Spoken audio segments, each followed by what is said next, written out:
93 ans à son domicile de Konkola dans la commune urbaine de la Baie. Le 27 juin 2023, je lui avais rendu visite pour recueillir ses conseils et bénédictions, et pour lui dédicacer un exemplaire de mon livre #Agir pour la Guinée. Ce riche moment passé avec lui me restera à jamais dans la mémoire.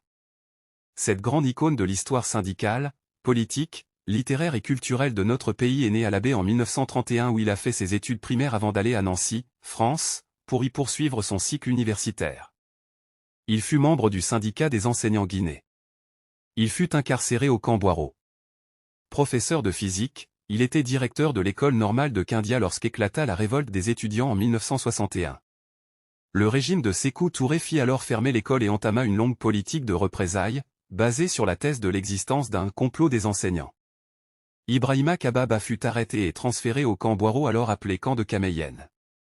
Il fut condamné, avec les autres dirigeants syndicalistes comme Keita Koumandian, en 1961 à la suite d'un simulacre de procès, à 6 ans de prison. Ces condamnations entraînèrent une révolte générale des élèves et étudiants qui fut réprimée dans le sang. Libéré en 1966, Ibrahima Kababa fut affecté à l'Institut Polytechnique de Kankan. Arrêté brièvement lors de la Grande Purge de 1971, il rejoindra la Baie en 1972 à la suite de la mort de son oncle Baldé Chaïkou, le patriarche de la famille d'Ndouyébé de la Baie.